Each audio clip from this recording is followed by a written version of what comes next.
It's after World War II, and the Soviet Union and United States are at each other's throats, proving who is the biggest superpower. Throughout the rest of the 20th century, a series of proxy wars took place, like the Korean War, Vietnam War, Soviet-Afghan War, etc., etc.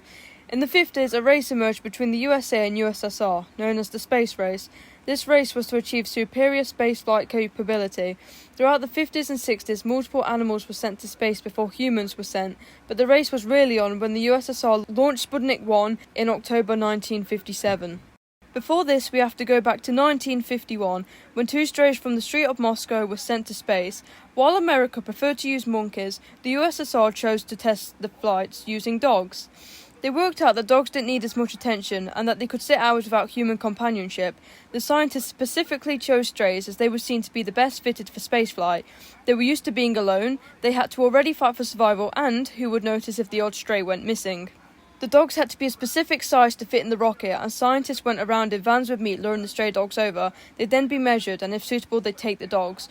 All dogs were well looked after and were all given names. Over 100 dogs were picked to conduct the first space flight, but the two dogs chosen was a white stray named Daisy and a black and white stray named Saigon, meaning gypsy. 1951. Saigon and Daisy were the first dogs to be ever sent into space on July 22, 1951. They were on board the R-1V, which was a Russian-built version of the German V-2 ballistic missile. The dogs travelled to an altitude of 100 kilometres, 62 miles, before falling back to Earth, landing in a field using a parachute. As crews approached their craft, they didn't know what to expect. It was a relief when they opened up the capsule and saw both dogs alive and sitting calmly. The missions were meant to be sent out quietly, but seeing the dogs alive made the team happily chant that they were alive. Even Sergei Korolev, who was very serious at his job, surprised everyone by grabbing one of the dogs and running around the cabin. Who knew that two strays would pave the way for years of development of spaceflight? Saigon and Daisy proved that animals could survive in space, even if it was for a short amount of time. Now the question was, how much longer can animals survive in space? Almost a week after his first flight, July 29th, Daisy once again found himself strapped in a rocket, ready to be launched 100 kilometres into the air. This time he was on board the newly built R-1B, and his partner was a female stray named Lisa, meaning fox. Although this flight didn't go exactly to plan. As the two dogs plummeted back to Earth, the parachute never deployed, crashing into the ground. When crews found the cabin, it had all caved in, debris covering the dogs' lifeless bodies. Korolev felt strongly about their deaths. Daisy's spaceflight days were now over. His original partner Saigon was spared the same fate and was adopted as a companion dog by Soviet physicist Anatoly Blagorovov, where he lived the rest of his long life as a family pet. It was said that Saigon would split the leg of a general who didn't dare kick the dog in retaliation, remembering his achievements in space. Saigon died around 1961, but it was noted that there were no changes in Saigon's health while he was alive. The deaths of Lisa and Daisy came as a blow, considering it was only the second spaceflight made. This didn't stop the spaceflights. Despite having attachments to the dogs, it would always be a 50-50 chance they survive or don't. On August 15th, two new dogs took to flying. Trizik, meaning Siskin, and Mishka, meaning Little Bear, were sent on board the R-1B. For clarification, all dogs were sent to 100 kilometres. I will say when the altitude changes. Not much can be said about this spaceflight as all went well. This next flight was supposed to happen on August 19th, but a problem occurred. Ryzik, meaning Ginger, was supposed to fly on board the R-1V with Smalai, meaning courageous, and also known as Smalaya, meaning brave. However, Smalaya defied her name by running away on August 18th, a day before her flight. She was on a walk when she broke off a leash and ran towards the step. The team looked high and low for her, but never found her. It was the next day, when the flight was due, when Smalai returned. The team quickly washed her down and got her ready for a space flight, and she made a successful flight with Ryzik. It was 9 days after this successful flight, August 28th, when Trizik and Mishka were sent once again on board the R-1B. This time luck wasn't on their side. There was a specific hole in the rocket to enable the dogs to breathe, but when the crew made it to the aircraft, the hole had been covered, and both dogs had died from the lack of oxygen. 5 days later, September 3rd, Neptuevi, meaning Scampish, and Bolik, meaning Big Bull, were supposed to carry out a flight on board the R-1B. It was a couple of days before their flight when Bolik ran away. The team had hoped that Bolik would return just like Smalai did. However, Bolik never did return. Instead of admitting defeat, the team found a replacement and named him Zib, which stood for Zamina Isheznovshemu Boliku, meaning substitute for missing Bolik. Zib had been running around the barracks where the ground tests were being held, which was handy for getting him ready for a space flight. Zib and Neptuevi made a successful flight together. Anatoly Blagorovov ended up adopting Zib, and he lived a long, happy, retired life with Saigon. 1954. There were no flights in 1952 or 1953, or if there was, they have never been recorded.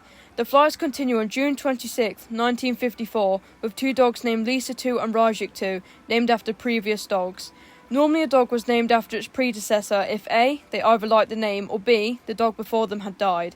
In Lisa 2's case, her predecessor had died, but with Rajik 2 he was most likely named that because the name was well liked. After almost 3 years of absence, Lisa 2 and Rajik 2 were sent on board the R1D and were recovered safely. Another flight was carried out on board the R1D on July 2nd with dogs Damka, meaning little lady, and Mishka 2. The mission went half well. Damka survived but Mishka 2 didn't. An incident happened like this not long after on July 7th, still on board the R1D. Damka was sent on a suborbital journey with Rajik 2, and while Damka returned alive, Rajik 2 didn't.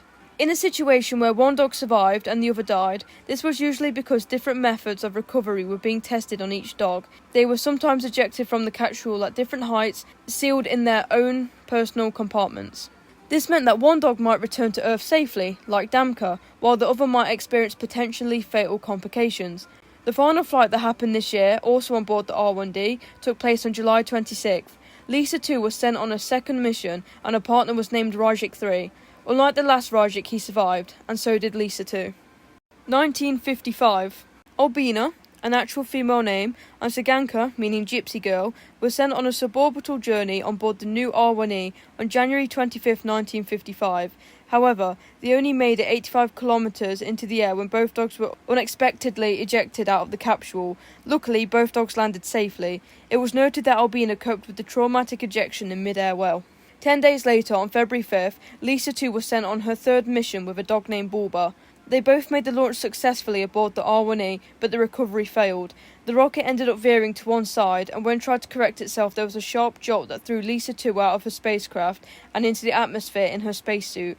The jolt was so strong that it killed Lisa 2 before she fell to Earth. Bulba was also killed. Alexander Seryapin, an employee at the Institution of Aviation Medicine, had favoured Lisa 2 and buried her remains on the step. He even took a camera to photograph the spot as a memento. He actually put Lisa 2 in front of the window so that she could see Earth as she descended. Lisa 2 had also favoured Seryapin, and if someone got too close to him she would nip at their trouser leg. Another flight didn't take place until 4 months later, on June 25th. Linda and Rita carried out a suborbital mission on board the R1E, but only Linda returned alive. Rita was said to have died due to the suborbital journey, a likely chance of her being picked for an altitude test and not surviving the fall, like the dogs before her. Another 4 months later, on November 4th, Kometka, meaning button, and Olesya, meaning little one, were sent on board the R1E. The launch was successful, but when descending, the rocket's parachute did not deploy, and the flight crashed. It took 3 days for the crew to find where it had landed. Unfortunately, Olesya and Kometka had survived. 1956. I'm very glad to say that 1956 was filled with success, with no failures or the loss of any dogs. The flights are very close together, performed by the same dogs and on the same rocket, the R1E. On May 14th, Albina was flying once again, and her companion was Kusachka, meaning little gnat. With the mission being a success, they were followed by Linda and Olesya on May 31st. Following their also successful flight, Kusachka and Albina went on 2 more flights with each other, the first being on June 7th and the second on June 14th. They were the only flights performed and recorded in 1956. Went pretty well if you ask me. 1957. 1957 was actually quite a victorious year for the Soviets, but I'll get on to that later. The first flight took place on May 16th, 1957, with dogs Rajaya, meaning redhead, and Damka 2. They were on a brand new rocket, the R2A, and they made a very successful mission by reaching 210 kilometers, 132 miles. No dog had ever been that high before. From now on, most dogs will be on board the R2A and be expected to reach 210 kilometers, and it worked for this next mission, but not in the case of the dogs. May 25th saw Rajaya flying once again with K9 Dezhnyna. Despite reaching the destination of altitude and returning back to Earth with no fault, this mission sadly succumbed to cabin decompression. 3 months later, on August 25th, Belka, meaning whitey, and Modnista, meaning fashionable, reached 210 kilometers and thankfully returned alive. Belka repeated the same feat twice, going with Damka 2 on August 31st and then flying with Modnista again on September 6th. Throughout all this, the Soviet scientists finally came up with a better idea on how to win this space race, and they launched Sputnik 1 in October, while America still couldn't get a pineapple-sized satellite off the ground. The Sputnik 1 went into orbit successfully, but another thing was also in the minds of the Soviet scientists. Before Sputnik 1 was launched, they were already working on Sputnik 2. Sputnik 1 was to be sent on its own for the October Revolution, but on board Sputnik 2 was to be a dog. 3 dogs were nominated to fly on board the Sputnik 2, Albina, Mukar, meaning fly, and Laika, meaning barker. Albina became pregnant, and the scientists took pity on her, so she ended up becoming the backup dog. Mukar refused to eat her gel food and almost died during training. That left Laika. Laika was found abandoned on the streets of Moscow, like every other dog, but she was specifically chosen from the streets as she was noted to have survived several harsh Russian winters. The Soviet space program took her in and named her Kudryavka, meaning little curly, because of her curly tail. She got the name Laika after barking during an interview. She was nicknamed Limonchik, Little Lemon, and Shutka, Little Beetle. However, to the rest of the world she was known as Mutnik, as her name wasn't revealed, and a brave Mutnik she was. She was also chosen to fly aboard the Sputnik 2 on November 3rd because she proved more relaxed in temperament. However, the noises and pressure of the flight terrified Laika. Her heartbeat rocketed to triple the normal rate, and her breath quadrupled. Seriapin, the man who buried Lisa 2, cried as he watched the rocket carrying Laika ascend, and found other people doing the same. Everyone was relieved when she successfully reached orbit, becoming the first living creature to be sent into Earth orbit. One man rushed to tell the others. He raced to the door and threw it open, nearly tumbling out. There is a good explanation as to why they were crying, and that's because Laika would never be returning back to Earth. Her survival was never expected from the Soviets. She was meant to die as the technology to deorbit had not been developed. Laika experienced stress while orbiting, which would play a role in her death. The main reason was that she overheated, as she was too close to the sun, and the cooling fans malfunctioned because of this. It is not known when Laika died exactly, but there were no signs of life 7 hours into the flight. The Soviets first said that Laika survived 6 days until she ran out of oxygen, and declared her dead on November 10th, 7 days after she had actually died. It was only revealed in 2002 when she survived only a few hours, and died from overheating and stress. The last words Laika ever heard were supposedly from a Russian biologist who whispered to her, "Please forgive us." Over 5 months later, on April 14, 1958, after 2,570 orbits, Sputnik 2 and Laika's remains disintegrated during re-entry. Eyewitnesses recalled that it left an orange tail behind it and fire swooped around the capsule like a peacock's tail, one eyewitness said, as the Sputnik 2 plummeted back to Earth. As it passed through America and the Caribbean, ash fell from the sky, which was from both the capsule and Laika. The Sputnik 2 got lost somewhere by the Amazon River in Brazil, where another eyewitness explained how the rocket exploded and how the water and night sky lit up orange from the explosion. All that's left now is a statue on the streets of Moscow of Laika. 1958. It had only been 3 months since Laika's trip, and already they had a new rocket in mind. The R-5A was sent on a suborbital flight on February 21st, 1958, carrying Palmer, meaning palm, and Pushuk, meaning fluffy. It served a new record as both dogs reached 451 kilometres, 280 miles, but both dogs succumbed to cabin decompression. 5 months later, on August 2nd, the scientists decided to take a step back again. Kusachka, meaning biter, and nicknamed Kozak, and Palmer 2 were sent on board the R-2A and reached 210 kilometres. Their mission went well, and the 2 dogs were sent again on August 13th, which was also successful. Following these successful flights, it was decided that now the R-5A should be given a chance again, and the dogs to test it out were Pestraya, meaning spotted, and Balyanka, meaning little whitey. This mission was a great success as the dogs reached 451 kilometres and returned alive. Now it was proven that dogs could survive that high up. 2 other flights took place on board the R-5A. The first was on September 19th, although the 2 dogs aren't rightly known. It is speculated to be Kozyavka and Damka too, but it is not known for certain.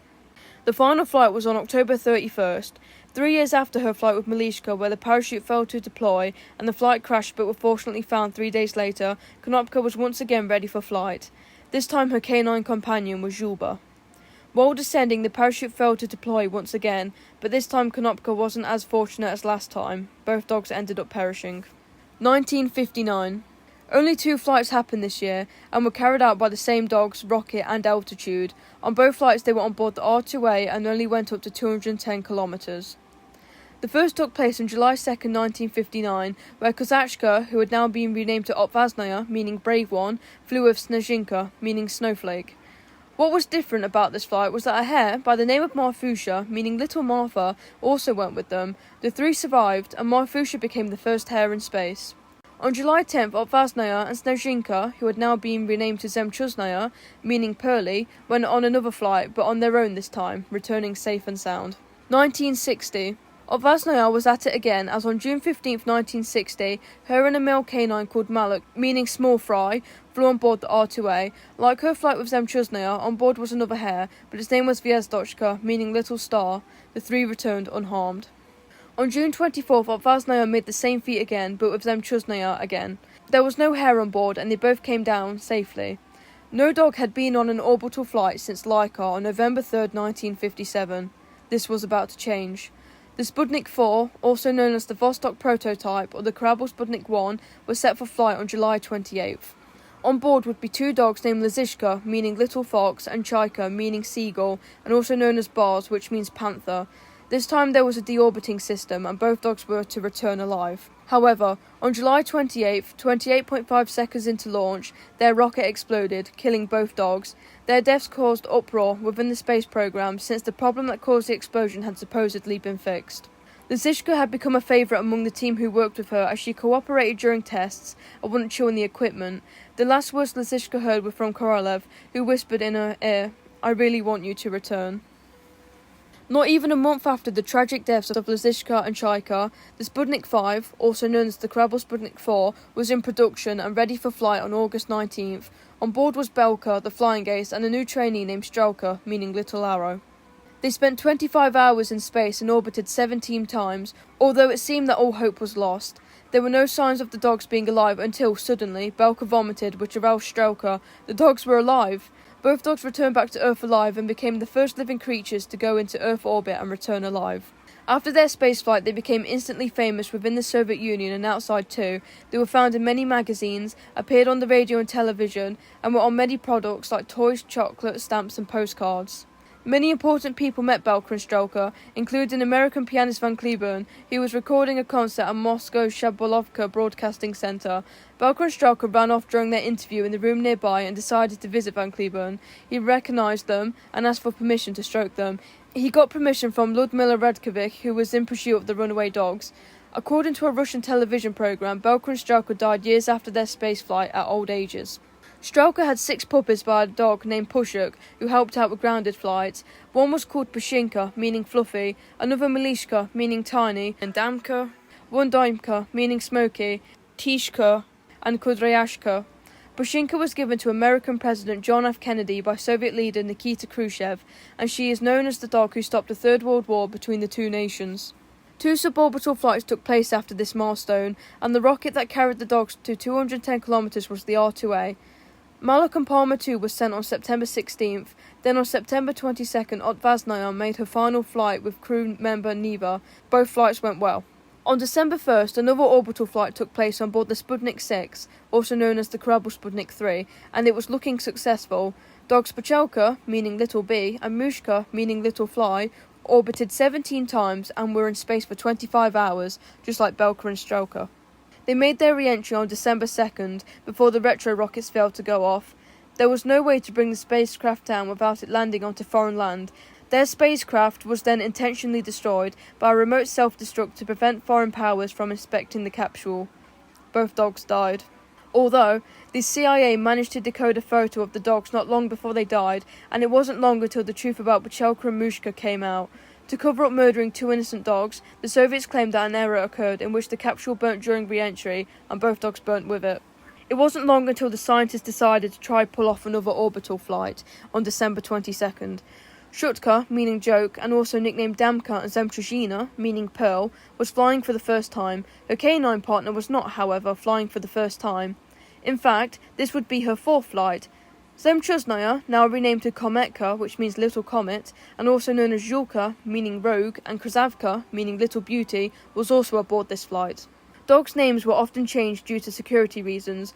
Otvazhnaya had originally been named Kusachka, Laika had originally been named Kudryavka, and Kometka had been named Snezhinka, but her original name was Snezhinka. Alongside this they had nicknames. Kusachka was known as Kozak, Laika was known as Limonchik and Zuchka, Kometka was known as Zhulka and Krasavka, Shutka was known as Damka and Snezhinka, and Chaika was known as Bars. No wonder all the dogs get mixed up. Anyway, this flight had a lot of equipment failures. The backup plan in a bad situation was to eject the dogs and self-destruct.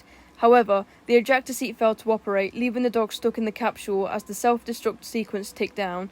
The self-destruct module then shorted out, aborting the sequence. The capsule plummeted back to Earth, landing in deep snow in Siberia. A backup self-destruct timer had been set for 60 hours, so a team scrambled to locate the craft. They found it on the first day, December 23rd, but without sufficient daylight to disarm the self-destruct sequence, they had to leave. They reported that the window had frosted over in the minus 45 degrees Celsius temperature, and that no signs of life were heard from within the capsule. The next day, December 24th, they went back to the capsule fearing the worst. However, as they approached the capsule, Shutka and Kometka were heard barking. The dogs were immediately taken out and wrapped in sheepskin coats before being flown to Moscow, where they were given the best medical care. By December 26th, the dogs had recovered, and this mission was known as the Christmas Miracle. After the incident, Korolev, who had designed the rocket, wanted to make the story of Shutka and Kometka public. He was prevented from doing so by state censorship. Kometka was adopted by Soviet scientist Olesya, who adopted Kometka in an attempt to heal the pain of living with the guilt of Laika's death. Kometka went on to have puppies and lived with Oleg and his family until her death 14 years later, dying between 1972 and 1974. 1961. Orbital flights were now the way to go, but these two flights were really the last. Shutka, meaning Blackie, was sent on board the Sputnik 9 Kорабль Sputnik 4 on March 9, 1961, and on board was a cosmonaut dummy who had been named Ivan Ivanovich by Soviet officials. This really was a true test to see if humans could survive spaceflight. The dummy was ejected during re-entry and made a soft landing using a parachute, and Shutka safely landed before being safely recovered. In 2012, school children from Tatarstan did a competition to see who could make the best memorial for Shutka. That same year, a statue was built in Tatarstan near to where Shutka landed. On March 25th, Shutka, meaning Starly, was sent on an orbital flight aboard the Sputnik 10, Kорабль Sputnik 5. Also on board was Ivan Ivanovich. Shutka had originally been named Udasha, meaning good luck, but the team wanted to change it because of superstition. Yuri Gagarin, soon to be the first man in space, changed her name to Zvyozdochka. Like Shutka, Zvyozdochka made an orbit before the dummy was ejected during re-entry, and Zvyozdochka landed before being safely recovered. She saw out her final years as an attraction at the Moscow Zoo. She later disappeared from the zoo. It is not known whether she escaped or was stolen. Shutka and Zvyozdochka's trips with a dummy was to see if a human could orbit the Earth. After Zvyozdochka's successful trip, on April 14th that same year, Yuri Gagarin was sent to space and became the first man in space. Gagarin was to have supposedly said, "Am I the first human in space or the last dog?" 1966. Dogs being sent to space were distant memories as the fixation was on people being sent. On August 6, 1961, German Titov was sent to space. Then on August 11th and August 12, 1962, Andrei Nikolaev and Pavel Popovich were sent to space. On June 14, 1963, Valery Bykovsky orbited the Earth and was swiftly followed by Valentina Tereshkova on June 16, 1963, the first woman to be sent to space. October 12, 1964 saw three people in one cabin being sent to space together, going by the names of Konstantin Feoktistov, Vladimir Komrovov and Boris Yegorov. On March 18, 1965, Alexei Leonov became the first person to do the spacewalk, with his partner Pavel Belyaev. On February 22, 1966, scientists went on to use dogs for the last time. Buzdanok, meaning little fart, and Snezhok, meaning snowball, were two of 100 mongrels selected for the experiment. Buzdanok and Snezhok proved hardier than all the other dogs. Buzdanok became the main test subject and Snezhok the control one. The scientists decided that as these two dogs were going to make history, they better change their names to something more suitable. Buzdanok was renamed to Veterok, meaning light breeze, and Snezhok was renamed to Yugolyok, meaning ember. The dogs were put into the spacecraft, which was the Cosmos 110, 6 hours before takeoff, into two separate capsules. Veterok and Yugolyok spent 22 days in orbit before landing on March 16th. This spaceflight was record-breaking and was not surpassed by humans until 1971, in which they only stayed 2 hours longer in orbit, but it still remains the longest spaceflight made by dogs. When the scientists removed their spacesuits, they had no hair, only bare skin, rash and even bed sores. They couldn't stand on their feet and were very weak. The team bandaged the two dogs up to help them stand and did their best to help Veterok and Yugolyok recover. Thankfully, they had a quick recovery and were running around the Institute courtyard a month later. Yugolyok ended up leaving offspring, 6 puppies, while Veterok made his home under one of the scientists' desks who had sent him to space. Veterok died at the age of 12, around 1978. China launched 2 dogs of their own, that same year, on July 15th, 2-year-old Xiaobao, meaning Little Leopard, was supposed to orbit on board T-7A sounding rockets, but the orbit failed. Xiaobao fortunately survived. Shanshan, meaning Coral, was sent on July 28th and came across the same problem. She also survived. Despite the failed plans to orbit, both missions were still a success, as it allowed China to gather biological data to send a man into space. They were the only dogs China sent to space. Just think how far space technology has advanced.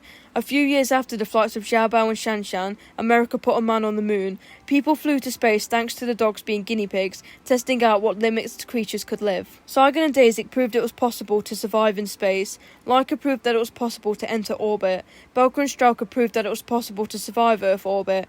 Chernushka and Zvyozdotchka showed that humans could survive orbit. And Yugoyok and Veterok proved that humans could survive days in orbit. And can you guess which animal helped get man on the moon? A rat named Hector. Everything we have done in space, all the advancements and adjustments that needed making, were all because of the space dogs. They helped pave the way to space, and maybe now they watch us from the stars in the sky.